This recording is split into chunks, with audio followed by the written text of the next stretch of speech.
the practice of exchanging self with others came up in our class in Fort Worth last night. Somebody asked about it, and they were really, really intrigued. And they said, gosh, it sounds like it might be hard.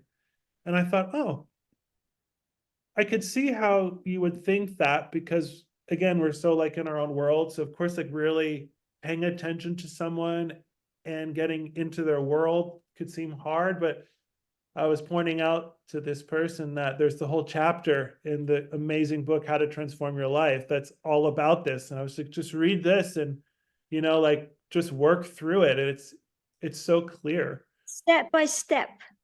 Yeah. Yeah, that step-by-step presentation of how to actually generate the mind of love, cherishing others, empathy, compassion. It is unbelievable. Those methods exist and those methods work. I mean, I know from my own experience. I mean, you should have seen me before I met these. It's like, I don't know if I want to. I don't know if I wanted to. you don't have to. Luckily, you don't have to.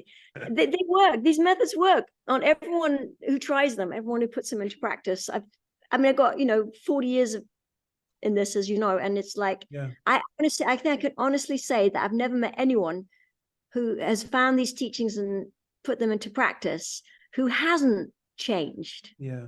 Better. Yeah. I think they really do help us change for the better. Everyone, not just Buddhists, but anyone. Exactly. Everybody, I think it's such a common thing, isn't it? I mean, everybody would agree in general that it's good to like walk in somebody else's shoes, right?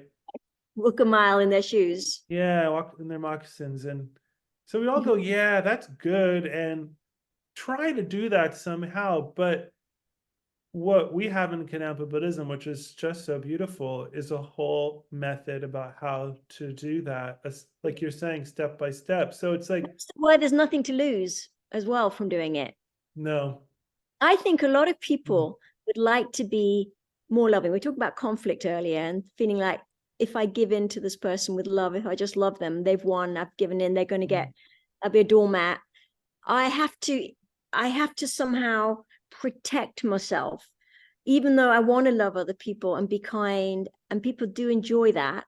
There's this element of, no, I have to protect myself. I can't be too nice. I can't be too kind.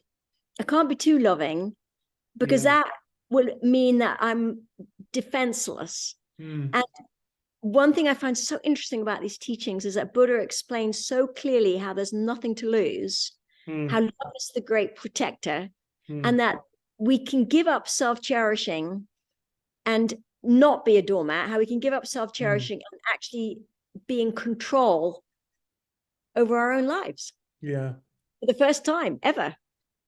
It's that beauty of like the kind of balance or integration of having love and compassion, but also wisdom. We're not being encouraged to throw out our wisdom in the sake of loving everybody. Very good point. Very good point. We still know about boundaries, and we still know about, we need to protect ourselves from harm. Loving someone doesn't mean we don't protect us. But it's such a good question. I think this question of like, can we love without fear of kind of pain? Or let's talk about that on the course. Yeah, we will. We're going to talk about so many interesting things. I can feel it. Can't wait. All right, my friend. We better wrap it up. Let me press stop.